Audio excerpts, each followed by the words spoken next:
नमस्कार। मनिषा जी स्वागत छ। धन्यवाद।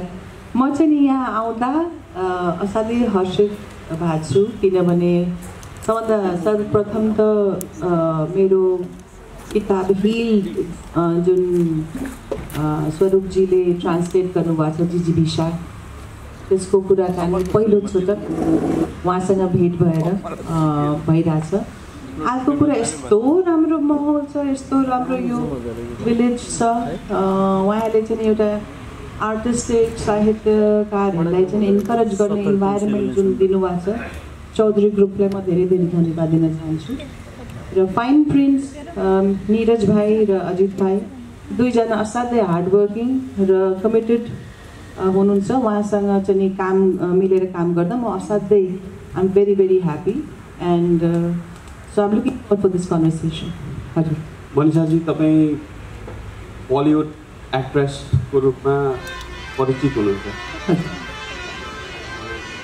त्यसपछि तपाईँले यो क्यान्सर जुन भयो तपाईँलाई त्यसपछि तपाईँले यो किताब लेख्ने जुन धारणा बनाउनु भयो तपाईँलाई किताब लेख्न चाहिँ किन मन लाग्यो?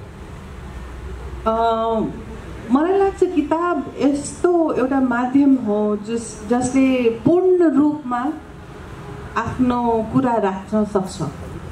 र म केटाकेटीदेखि नै एउटा भोरेसियस रिडर जस्तो हो, थरी थरीको नाना प्रकारको कथाहरू या किताबहरू पढ्ने। मैले तपाईँलाई हिजो पनि बताइरहेको थिएँ कि जस्तो म पहिले एथिस्ट हुँदाखेरि आयन ऱ्यान्डको किताबहरू टन्न पढ्थेँ, अनि पछि चेन्ज हुँदै गएपछि अरू राइटर्सहरूको किताब पढ्न थालेँ। र अर्को पनि एउटा एकदमै इम्पोर्टेन्ट कारण के हो भने जब मलाई क्यान्सर थियो र म चाहिँ खोजिरहेको थिएँ यस्तो किताबहरू यस्तो कथाहरू जसले मलाई एउटा पोजिटिभिटी दियोस् र यस्तो अन्ध्यारो परेको बेलामा कसैले मलाई उज्यालो बाटो देखाइदियोस् भनेर मैले किताबहरू खोजिरहेको थिएँ। धेरै किताब पाइनँ, त्यसैले पनि मलाई लाग्यो कि इम्पोर्टेन्ट छ आफ्नो कथा भन्नु र पुरा कथा भन्न जरुरी छ, एउटा आर्टिकल मात्रै गरेर हुँदैन जस्तो मलाई लाग्यो। त्यो किताब जुन हिलको रूपमा प्रकाशित भएर अहिले नेपालीमा पनि उपलब्ध छ, त्यो किताब चाहिँ बेसिकली बाँच्नको लागि र बाँच्ने इच्छालाई कायम राख्नको लागि तपाईँले जुन सङ्घर्ष गर्नुभयो किमोथेरापीदेखि लिएर जुन अस्पताल बसाइको कुराहरू छ त्यसमा त्यो मान्छेलाई बाँच्ने आश जगाउँछ त्यसले र जगाउनु पर्छ भन्ने जुन तपाईँको अभिलाषा छ त्यो पुरा भयो जस्तो लाग्छ। अरूहरूको हजुर, किनभने यो कथा भन्दाखेरि चाहिँ नि दुई तीनवटा यसको योसँग लिङ्क गर्न सकिन्छ। यो कथा भन्दाखेरि चाहिँ नि एकदमै अप्ठ्यारो डायग्नोसिस बिरामी परेको बेलाको मनोस्थिति कस्तो हुँदो रहेछ, अनि त्यतिखेर चाहिँ धेरै मान्छेहरूले चाहिँ गिभअप पनि गर्छन् धेरै कुराहरू। र अर्को पनि के छ भने जस्तो बिरामी नै पर्नुपर्ने होइन नि, धेरै ठुलो कुनै एकदमै ठुलो इन्सिडेन्ट भयो र हामी त्यसबाट निस्किन सक्दैनौँ। कतिजना हामी डराउँछौँ, त्यसबाट एकदमै अन्ध्यारोमा हुन्छौँ, बाटो देख्दैनौँ, त्यस्तो पनि परिस्थिति हुनसक्छ नि। So it could be any difficult situation, कुनै पनि यस्तो परिस्थिति जसले हामीलाई असाध्यै अप्ठ्यारो दियो त्योबाट पनि बाहिर निस्किन खोज्ने, त्योबाट पनि कसरी हामीले आफूलाई एउटा पोजिटिभिटीतिर जान दिने भनेर मैले सोचेर लेखेको किताब हो। बाँच्नको लागि जुन उत्कट अभिलाषा तपाईँलाई क्यान्सरपछि जागेको जस्तो देखियो, त्यो तपाईँलाई रोग लाग्नुभन्दा अगाडिदेखि नै तपाईँले त्यो बेला चाहिँ लाइफलाई एकदम इजिली लिएको, एज अ लिभरेज यो स्पेन्डिङ लाइफ। तर सडनली क्यान्सर भइसकेपछि होइन म बाँच्नुपर्छ, बाँच्नको लागि मैले जे जति गर्न सक्छु मैले त्यो गर्नुपर्छ भनेर तपाईँ डिफ्रेन्ट डक्टर्सहरू होइन, you started हपिङ hospitals then you found a good hospital in New York and you went there. So यो बाँच्ने आशा चाहिँ मान्छेलाई कतिखेर आउँदो रहेछ यो अब चाहिँ म I shouldn't give up this life भन्ने त्यो भावना कतिखेर आउँदो रहेछ मान्छेलाई? It's a very interesting question. मलाई लाग्छ जब हामीसँग सबै कुरा भएको कुरा हामी त्यसलाई धेरै महत्त्व दिँदैनौँ, जब लाग्छ त्यो कुरा हामीसँग छुटिरहेछ नि, तब त्यसको भ्याल्यु बुझ्छौँ र त्यसलाई हामी राख्न खोज्छौँ. त्यस्तै हो मेरो हेल्थको कुरा, मेरो लाइफको कुरा पनि. किनभने जबसम्म मलाई यसको बोध थिएन कि यो जीवन त सीमित समयको लागि मात्रै हो, योभन्दा अगाडि धेरै ठुलो बिरामीले म गुज्रेको थिएन, त मलाई लाग्थ्यो कि जीवन त छँदैछ नि, बुढेसकाल आउला, बुढेसकालपछि थुप्रो you know there are many more years मसँग छ भन्ने ठानेको थिएँ. अब क्यान्सर भइसकेपछि त लाग्यो कि यो त जीवन अहिले छ, भोलि जान्छ, कहिले जान्छ त्यो पनि थाहा भएन. भनेपछि चाहिँ एउटा पुरा आफ्नो एउटा लाइफ रिभ्यू पनि हुँदो रहेछ र यो मेरो जीवन चाहिँ नि एउटा सीमित समयको लागि मात्रै रहेछ र यसलाई मैले कसरी जिएँ त्यो त्यतातिर पनि ध्यान जान्दो रहेछ. जब जीवन पुरा थियो त्यतिखेर महत्त्व भएन, किनभने ल अब त टाइम छ मसँग भनेर गर्ने. जब मसँग हेल्थ थियो त्यसको महत्त्व भएन कि ठिकै छ, यो पनि गरे हुन्छ, त्यो पनि गरे हुन्छ, त्यही पनि मेरो हेल्थ स्ट्रङ छ भन्ने. जब हेल्थ पनि कमजोर भयो, जीवन पनि सानो हुने देख्न थाल्यो, तब मलाई यो एकदमै ठुलो बोध भयो. हामी सबै जुन हामीले हेर्छौँ नि, अरूहरूको डेथ हेरेर आउँछ, हाम्रो फ्यामिलीमा नै कतिजना क्यान्सरले पीडित भएर मरेको हो, कतिजनालाई हामी आर्यघाटमा त्यहाँ गएर उभिएर रोएको पनि थिएँ. तर अरूहरूको डेथ भन्दा पनि आफ्नो जब डेथ हुने हुन्छ त्यो चाहिँ एकदमै स्ट्रङ त्यसको इम्प्याक्ट हुन्छ र त्यो इम्प्याक्ट एकदमै जरुरी छ यो लाइफलाई बुझ्न र यो लाइफलाई कसरी हामी टेकन फर ग्रान्टेड लिन्छौँ नि, यो बहुमूल्य जीवन पाएपछि पनि हामीले यसलाई चाहिँ नि टेकन फर ग्रान्टेड लिन्छौँ नि, किनभने हामीलाई लाग्छ यो हामीसँग टाइम त अनन्तकालसम्म चाहिन्छ, हाम्रो लाइफ छ, हेल्थलाई जे गरे पनि हुन्छ, हामी लिन सक्छौँ. यो सब कुरा चाहिँ गलत कुरा हो. We really need to value our time. कहिले जाने गरेर थाहा छैन, त्यसैले यो जति पनि समय छ यसलाई राम्रोसँग जिउनु पर्छ भनेर चाहिँ नि त्यसको मलाई ठुलो बोध भयो. र यो जीवनको कुनै पनि पाइलाहरूमा म राम्रोसँग जिउन सक्दिनँ जबसम्म मेरो हेल्थ ठिक हुँदैन.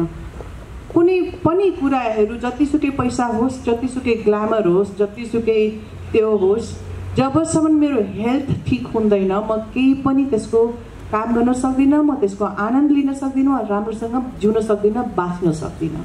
यो हेल्थ र लाइफको चाहिँ मलाई धेरै ठुलो बोध भयो त्यतिखेर. यसो भनिरहँदाखेरि हामीले बाहिरबाट हेर्दाखेरि तपाईँ बलिउडको as an actress, glamorous actress, renowned actress र सक्सेसफुल एक्ट्रेस, त्यो लाइफ चाहिँ मैले गलत तरिकाले जिएँ भन्ने लाग्छ अहिले पछाडि फर्केर हेर्दाखेरि. एब्सोल्युटली यो अन्धकारमा र अनकन्सियस लाइफ चाहिँ गलत हो मलाई लाग्छ. जब मलाई यो बोध भयो कि मेरो टाइम लिमिटेड छ र अब यसलाई मैले राम्रोसँग जिउनुपर्छ भनेर भन्दाखेरि चाहिँ नि के कुरामा गल्ती भयो भनेर राम्रोसँग क्ल्यारिटी हुनु पर्यो. र म त्यस्तो मान्छे हो जो कि जहिले पनि म अरूलाई पनि प्रोत्साहन के दिन्छु भने we human beings are flawed. हामीहरूमा धेरै कुराहरू कमजोरी छ, हामीहरू पर्फेक्ट ह्युमन बिङ्स होइन, गल्ती हुन्छ. तर त्यो गल्तीलाई हामीले कार्पेट मुनि गऱ्यो भने चाहिँ नि त्यसको रोग, त्यसको पीडा, त्यसको इफेक्ट नै झन् नराम्रो हुँदै जान्छ. बरु त्यो गल्तीलाई हामीले हेरौँ राम्रोसँग र त्यसलाई बुझौँ कि यो गल्तीले अब मलाई सपार्ने बाटो दिएको छ, मैले के गर्नुपर्छ भनेर एउटा अर्नेस्टी आफ्नो लागि, अरूको लागि होइन, समाजको लागि होइन, आफ्नो लागि सर्वप्रथम आफ्नो लागि रिस्पोन्सिबल भएर त्यसलाई सुधार्न सक्नुपर्छ र एउटा नेभिगेट गर्दै जाने हो।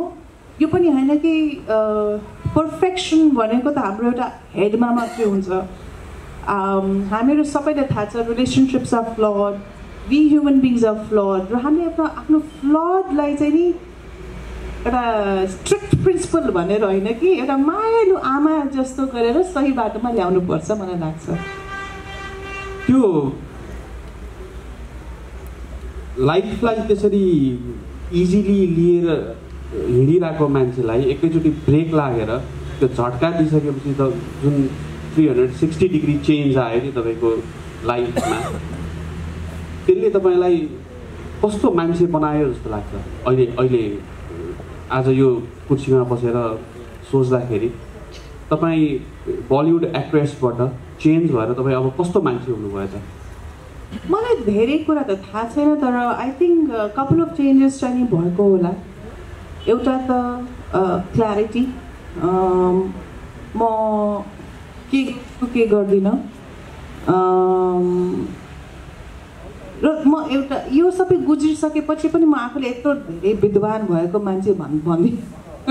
आई एम स्टिल फ्लड, म फेरि लड्न सक्छु होला, तर मैले उठाउने आफूलाई चाहिँ नि बनाइसकेको छु। र म I feel human glory is not in ever falling but rising every time you fall भन्ने छ नि। आई लभ द्याट स्टेटमेन्ट कि मेरो विचारमा I may do mistake, I may be angry, I may get hurt, all the qualities which was there before is there even now. But probably I have a lot more forgiveness in my heart today, and probably I'm little more clearer today कि त्यो बाटोमा हिँड्नु हुँदैन भनेर। पहिले के थियो भने rebellious, I was a rebellious young kid, हैन? त्यो बाटोमा नहिँड है नानी भने मलाई त्यही बाटोमा हिँड्नुपर्ने, त्यो बाटोमा नजाऊ है त्यहाँ खाल्डो छ भने होइन, मलाई त्यही बरु म फस्छु।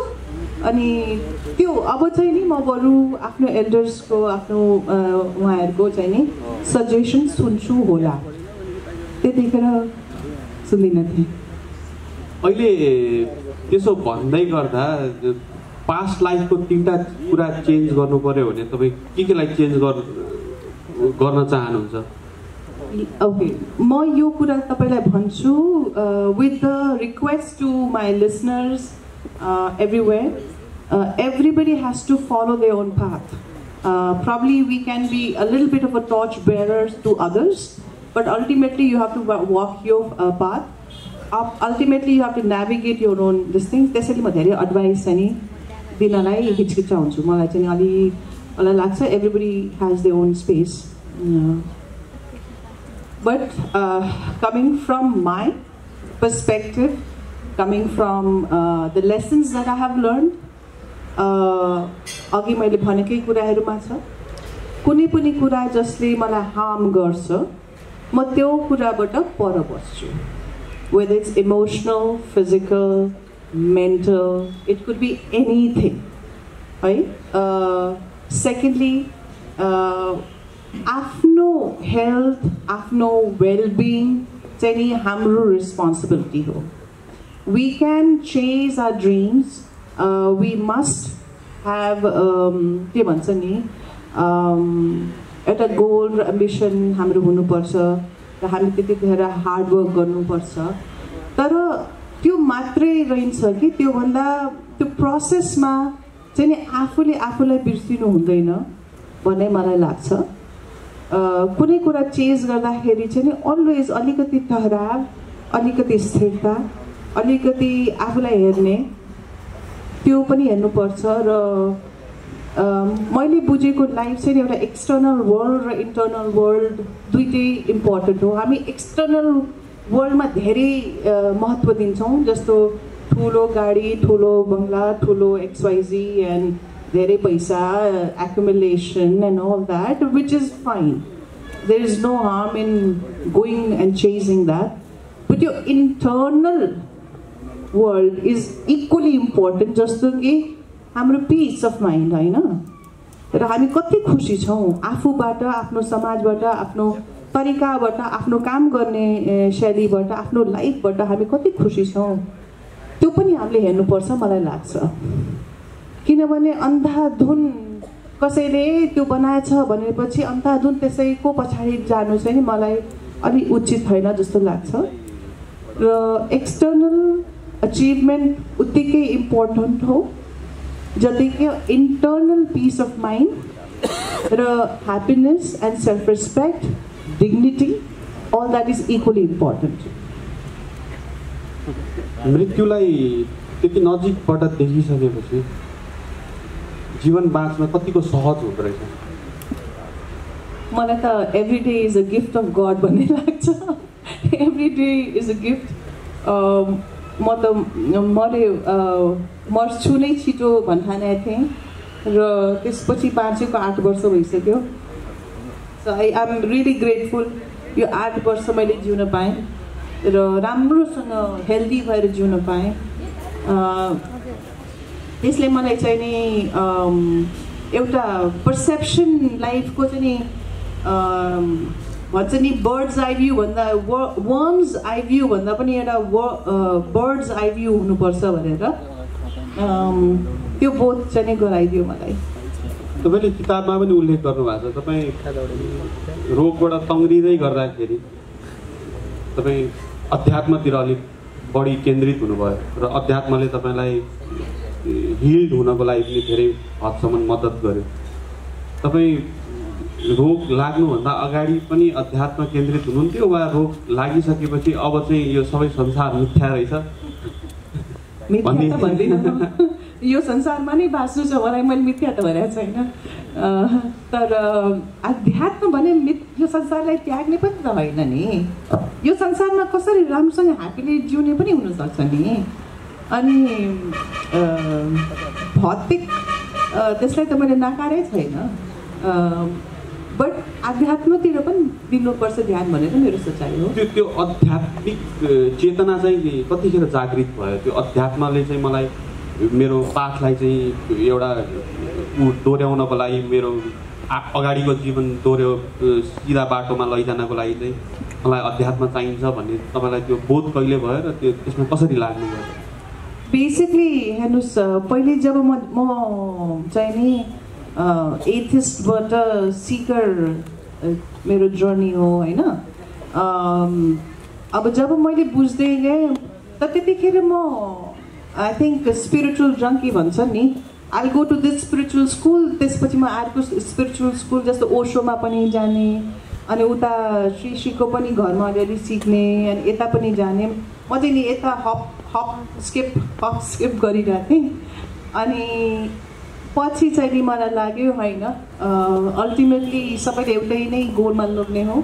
मैले चाहिँ नि एउटा स्कुल अफ थटलाई समातेर त्यसैमा 6 महिना जति बसेँ, त्यहाँबाट धेरै कुराहरू सिकेँ र आई थिङ्क क्यान्सरले या डेथको बोधले, मृत्युको बोधले चाहिँ नि मलाई अलिकति गहिराईमा लग्यो लाग्छ, जीवनको गहिराईमा। र त्यसैले म अध्यात्म पनि अलिक गहिरो ढङ्गले पढ्न थालेँ, प्र्याक्टिस गर्न थालेँ। तर म फेरि भन्छु, अध्यात्म अपनाउनुको यो मतलब होइन कि भौतिक वर्ल्डलाई त्याग्नु, यो चाहिँ हाम्रो मिसकन्सेप्सन हो। र अर्को मिसकन्सेप्सन के हो भने अध्यात्म खालि बुढो मान्छेले गर्ने भनेर। मेरो विचारमा चाहिँ नि ध्यानहरू चाहिँ स्कुलदेखि नै सुरु गर्नुपर्छ जस्तो लाग्छ। जीवन के रहेछ त? तपाईँ जे परिभाषा दिनुहुन्छ जीवनको त्यही परिभाषा हुन्छ, यो तपाईँको माथि हो। तपाईँको परिभाषा के हो त? मेरो परिभाषा त हेर्नुहोस्, एउटा यो प्रेसियस जीवन पाएको छु, यसमा कसरी ह्याप्पिली बाँच्ने, कसरी अरूलाई पनि त्यसलाई समात्ने, समेट्ने, अरूको दुःख कसरी कम गर्न सक्ने, अरूको सुख कसरी हामी सबै मिलेर गर्ने। र ह्युमन नेचर हेर्दाखेरि चाहिँ नि हाम्रो सबैको के हुँदो रहेछ भने उहाँलाई दुःख परेछ भने त्यसको प्रभाव मलाई पनि परिरहेको हुन्छ। उहाँ हाँसिरहनु भएको छ भने some way will also be happy, you know. Keeping that in mind, I think we all are one community, we all are interdependent people. र आफ्नो आफ्नो बाटो एट दि एन्ड हिँडे पनि आफ्नो आफ्नो goals, ambitions, dreams, difficulties whatever, त्यो हामी चाहिँ नि एउटै खाले रगत त छ नि, हाम्रो मन पनि उत्तिकै उस्तै छ नि. So it's a big family जस्तो मलाई लाग्छ. So what is the death? Very interesting. यो चाहिँ बुझ्नलाई मलाई यसको परिभाषा मलाई थाहा छ कि छैन, बट यति त सबैलाई थाहा छ, जीवन आएपछि मृत्यु आउनेछ. र मलाई लाग्छ मृत्यु पनि एउटा राम्रो टिचिङ हो जस्तो लाग्छ, किनभने यो अनन्तकालसम्म भएको life we will not value it.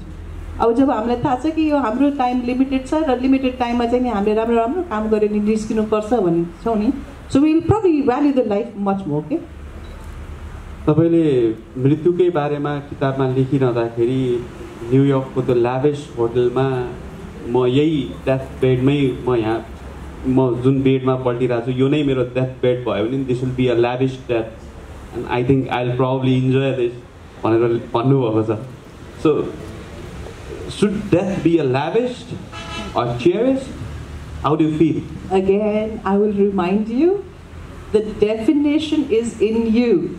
You have to define what is lavish. Our lavish can be under this tree. मलाई चाहिँ नि honestly मलाई चाहिँ माटोमा खेल्न मन लाग्छ, म जङ्गलमा घुम्न मन लाग्छ. म जङ्गलमा कहिलेकाहीँ म हिजो पनि भन्दै थिएँ हामी जङ्गलबाट पास गर्दाखेरि किन मलाई जङ्गलमा आफ्नो I feel at home in जङ्गल, you know. So it depends on you. How do you describe that lavishness and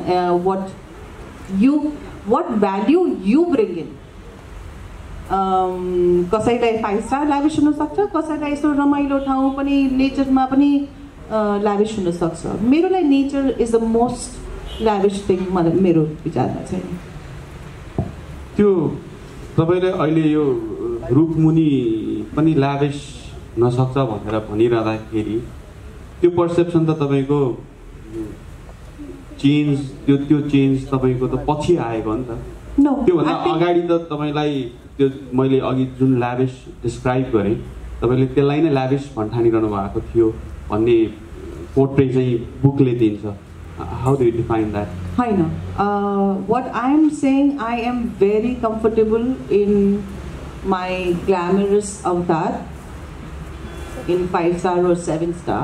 I'm very happy with Mato. मलाई चाहिँ नि यो धेरै एक्सटर्नल वर्ल्डले मेरो इन्टर्नल जोयलाई प्रभावित गर्दैन, because I feel my internal state of being is what is far more important to me. म रमाउन सक्छु माटोमा पनि, गाउँमा पनि, कुनै यस्तो ठाउँमा पनि म उत्तिकै रमाउन सक्छु 5 star या 7 स्टारमा. So it doesn't really matter to me. यही प्रसङ्गलाई अलिकति इलाबोरेट गर्दाखेरि तपाईँले सुटिङको दौरानमा विभिन्न ठाउँमा जाँदाखेरि म कैद भएको जस्तो महसुस गर्थेँ, किनभने I was acting like a robot होइन. एक ठाउँमा जाने, आफ्नो काम गर्ने, त्यसपछि हिँडिहाल्ने, त्यहाँ बस्ने, त्यो नेचरसँग घुलमिल गर्ने मैले वातावरण मौका केही पनि पाइनँ. अब चाहिँ मैले त्यो मिस गरेँ जस्तो लाग्छ भनेर उल्लेख गर्नुभएको छ. त्यतिखेर तपाईँलाई त्यो फिलिङ किन आएन र त्यो आउनलाई यति लामो समय किन लाग्यो? हो, म चाहिँ एउटा रोबोट जस्तै धेरै काम गरेँ.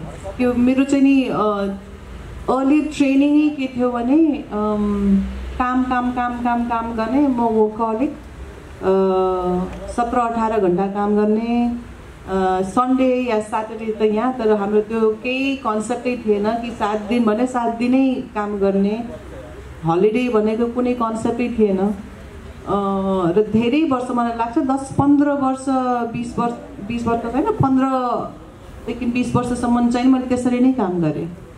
र एउटा त्यो हुँदो रहेछ, एउटा जोस, एउटा त्यो वातावरण मेरो कलिग्सहरूले पनि त्यस्तै काम गर्नुभयो त्यतिखेरको. एउटा त्यो माहौलै थियो. हाम्रो 3 सेटमा जाने, मुम्बई जस्तो ट्राफिकले फिल्ड ठाउँमा चाहिँ नि हाम्रो 3 सिफ्ट. जस्तो सबभन्दा फर्स्ट सिफ्ट चाहिँ 7 बजे बिहानदेखि लिएर 2 बजेसम्म हुने, सेकेन्ड शिफ्ट चाहिँ 2 बजेदेखि लिएर 10 बजेसम्म हुने, अनि थर्ड शिफ्ट चाहिँ 7. So by the time 7 to 2 in the night हुन्छ. So basically 7 in the morning till 2 in the night or sometimes 4 in the morning मेरो काम भइरहन्थ्यो र एउटा सेटबाट अर्को सेट, अर्को सेटबाट अर्को सेट गरेर त्यो बेलाको उमेर, त्यो बेलाको जोस, त्यो बेलाको एउटा त्यो वातावरणले गरेर पनि मैले त्यस्तो काम गरेँ होला जस्तो लाग्छ. तर पछि जब काम गर्दै गएँ अलिकति मलाई त्यसले धेरै बाँधेको जस्तो लाग्यो कि मेरो लाइफ त केही रहन्छ, यो उठ्यो, नुहाइ धुवाइ गर्यो, मेकअप गर्यो, सेटमा गयो, एक्टिङ एकदमै थाकेर सुत्यो. त्यो जीवन के रहेछ मैले त्यसको आनन्दै लिन पाइनँ. असाध्यै मेहनत मेहनत मेहनत मेहनत मेहनत र एउटा 1 डाइमेन्सनल लाइफ गरेर पछि चाहिँ नि मलाई त्यसको फिलिङ आउन थाल्यो. अनि जस्तो म दुनियाँभर घुमेको छु, अस्ट्रेलिया भयो, युरोप भयो, अमेरिका, तर काममा गएपछि त्यसको केही हेरिन पाउँदैन थियो. हामी hotel and the location, back to hotel, back to Mumbai, back to the film set, त्यस्तो थियो कि. सो मेरो पासपोर्टले चाहिँ देखाउँथ्यो कि म दुनियाँ घुमेको छु, तर मैले आफूले केही हेरेको हुँदैन. सो स्लोली चाहिँ मलाई ब्रेक लिन मन लाग्यो, यो धेरै रोबोटिक सिस्टमबाट चाहिँ नि बाहिर निस्किन मन लाग्यो. त्यस्तो भएको त्यो त्यति बेला जे गर्ने गलत गर्ने जस्तो लाग्छ अहिले? मलाई लाग्छ हरेक कुराको भ्याल्यु हुन्छ लाइफमा. इभन मिस्टेक्सको भ्याल्यु हुन्छ र जे कुरा भयो ठिक भयो, त्यसबाट मैले के सिक्न पाएँ, त्यसबाट मैले के गर्न पाएँ भन्दा पनि त्यो पनि एउटा राम्रो मलाई लाग्छ पर्सेप्सन हामीले डेभलप गर्नुपर्छ.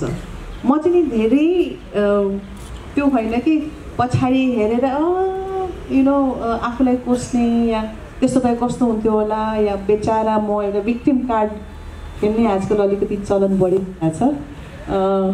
Sorry to say this, but मलाई लाग्छ त्यो म त्यस्तो मान्छे होइन. डिफिकल्टिज आउँछ, स्ट्रगल आउँछ, हामीले मिस्टेक्स पनि गर्छौँ, थुप्रो कुराहरू हुन्छ, त्यसबाट हामीले चाहिँ सिकेर अगाडि बढ्नुपर्छ मलाई लाग्छ. अलिकति तपाईँको उपचारतिरको कुरा गरौँ, किनभने त्यसले पनि तपाईँको बाँच्ने अभिलाषा तपाईँमा कति धेरै थियो भन्ने कुरा अलिकति देखाउँछ जस्तो लाग्छ मलाई. किनभने तपाईँलाई क्यान्सर छ भनेर यहाँ नेपालमा डायग्नोस भएको हो, त्यसपछि तपाईँ मुम्बई जानुभयो, त्यसपछि न्युयोर्क जानुभयो. You wanted best of the best treatment for your self, अनि त्यो प्राप्त पनि गर्नुभयो जीवनको लागि. यो अमूल्य जीवन प्राप्त गरेपछि अब अहिले चाहिँ तपाईँलाई के फिल हुन्छ? तपाईँले गर्दाखेरिको खर्चदेखिको कुरा होइन, खर्च म्यानेजमेन्ट कसरी गर्ने भन्ने कुरा, र त्यहाँ गएर त्यसरी उपचार गर्दाखेरि म निको हुन्छु कि हुन्न भन्ने दुविधा, आज यहाँ यो कुर्सीमा बसेर त्यो बेलाको सङ्घर्ष सम्झिँदाखेरि के भाव आउँछ मनमा? एउटा स्टिभ जबको एउटा स्पिच थियो कि, आई थिङ्क कुनै एउटा युनिभर्सिटीमा उहाँले एउटा एकदमै राम्रो स्पिच दिनुभएको थियो. त्यसमा चाहिँ नि उहाँले कनेक्टिङ द डट्स भनेर, when you start connecting the dot and then जब भइरहेको हुन्छ त्यतिखेर थाहा हुँदैन, तर भइसकेपछि when you look back and then you start connecting the dots, then you realise everything was meant to be happening to you to reach you where you are at. त्यस्तो हुँदो रहेछ. र मैले भने जस्तो कि हरेक कुराको आफ्नो ठाउँमा महत्त्व हुन्छ, इम्पोर्टेन्स हुन्छ. मिस्टेक्सलाई पनि हामीले अँगाल्नुपर्छ, डिफिकल्ट टाइम्सले पनि हामीले अँगाल्नुपर्छ. र त्यसबाट निस्किसकेपछि जुन मेरो अहिले जुन लाइफ छ, क्यान्सर फ्री लाइफ हो, म अलि हेल्दी कन्सियस लाइफ छ. र मलाई लाग्छ एउटा म चाहिँ नि जहिले पनि यसलाई कसरी हेर्छु भने, कसरी यसलाई मैले राम्रो ढङ्गले उपयोग गरौँ, कसरी यो एउटा राम्रो जीवन मैले कसरी जिउँ, र यसको फाइदा अरूले पनि कसरी पाओस् र हामी इन माई ओन लिमिटेड सीमित वेमा चाहिँ नि how can I generate good impact for the people who are going through difficult time, and also at the same time how do I lead a peaceful and happy life भनेर चाहिँ नि यो simple ढङ्गमा हिँड्छु मान्छे।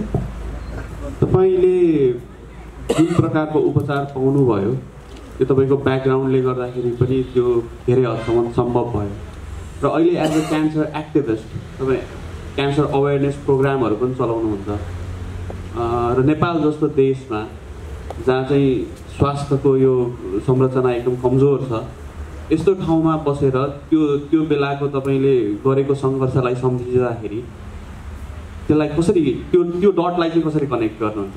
So you're saying it's a nepotism in my upchar also? You cannot link nepotism in everything. No, it's not nepotism. I'm sorry, I'll correct that. I'm just telling that you being an actress, you had that accessibility to go to the New York. Ajay. So I got your answer. But I am actually quite critical of the word. That's why I said.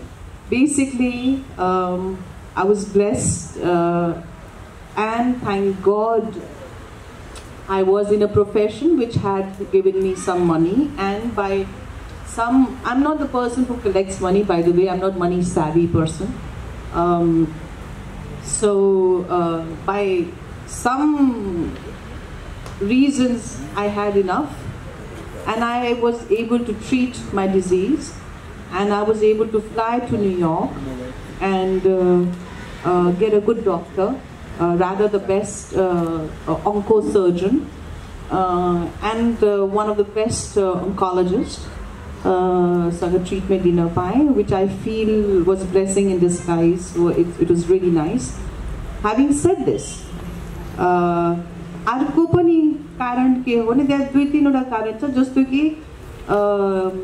when you are genetically mutated like me, I am BRCA positive case, cancer हुने सम्भावना बढी हुन्छ। तर अर्को पनि medical साइन्सले के भन्छ भने क्यान्सर भएपछि त्यसको उपचार पनि धेरै काम लाग्छ भनेर। सो इट्स त्यस्तो छ भने म त यहाँ धेरै नेपालमा पनि उपचार क्यान्सरबाट ट्रिटमेन्ट दिएको धेरै आइमा हेर्दै चिने छु र ओभेरियन क्यान्सरको नै र most probably it could also be that they are also genetically mutated मेरो हिसाबले, because that's what I learned over there, कि genetically mutated छ भने, genes mutated छ भने क्यान्सर हुने सम्भावना बढी हुन्छ, तर क्यान्सर भइसकेपछि पनि त्यसको उपचार चाहिँ धेरै लाग्छ भनेर, निको छिटो हुन्छ भनेर। त्यो पनि कारण हो म त्यो क्यान्सर ट्रिटमेन्टले मलाई काम गर्यो। र अर्को तपाईँको सबभन्दा राम्रो क्वेसनको पक्ष के थियो भने जब यहाँको क्यान्सर पीडितको म स्थिति हेर्छु, त्यतातिर हामीले के गर्न सक्छौँ भन्ने चाहिँ हाम्रो सोच जानु पर्यो, हाम्रो विचार जानु पर्यो, हाम्रो मन जानु पर्यो कि हामीले कसरी उहाँहरूले मद्दत गर्ने। किनभने यो एकदमै सत्यको कुरा हो, क्यान्सरको ट्रिटमेन्ट असाध्यै महँगो हुन्छ र लामो समयसम्म हुन्छ र हाम्रो देशमा मेडिकल सिस्टम चाहिँ अलिक बिस्तारै राम्रो भइरहेछ, तर स्तर बिस्तारै बिस्तारै राम्रो भइरहेछ। यहाँ हाम्रो धेरै राम्रो डक्टर्सहरू र सर्जन्सहरू हुनुहुन्छ, तर उहाँहरूलाई पनि एउटा सपोर्टिभ टिम चाहिन्छ। नर्सिङको राम्रो टिम हुनुपर्छ, जस्तो कि त्यहाँ त असाध्यै वेस्टमा त नर्सिङको team is very very very professional, and उहाँहरू नै पेसेन्टसँग डिल गर्नुहुन्छ more than the doctors. So त्यो त्यतातिर पनि जुन एउटा सपोर्टिभ टेक्नोलोजी, सपोर्टिभ टिम जस्तो नर्सिङहरूको भइदियो भने आई थिङ्क यहाँ पनि सम्भव छ। र जस्तो कि हेल्थ केयर सिस्टम गभर्मेन्टतिरबाट उता चाहिँ नि के छ भने धेरै कुरा, धेरै अमेरिकन्सहरूको इन्सुरेन्स हुन्छ, हेल्थ इन्सुरेन्स हुन्छ, के छ नि, सबै त त्यति महँगो ट्रिटमेन्ट विदेशमा पनि गर्न पाउँदैन नि, अमेरिकन्सहरू आफ्नै कन्ट्रीमा पनि गर्न पाउँदैन इफ त्यो हेल्थ सिस्टमले उहाँलाई सपोर्ट नगरेको भए। त्यसैले मलाई लाग्छ त्यस्तो कुनै एउटा हेल्थ सिस्टम चाहिँ नि हामीले नेपालमा पनि गभर्मेन्टतिरबाट चाहिँ नि आउनु पर्यो र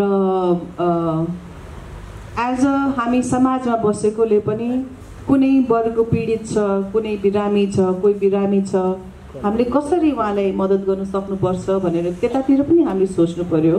किनभने यति मैले हेरेको छु क्यान्सरसँग पीडित भएको मान्छेले छुवाछुत जस्तो पनि गर्छ कि क्यान्सर छुने बित्तिकै रोग लाग्ने, त्यस्तो त होइन नि, क्यान्सर छोएर त रोग लाग्दैन नि।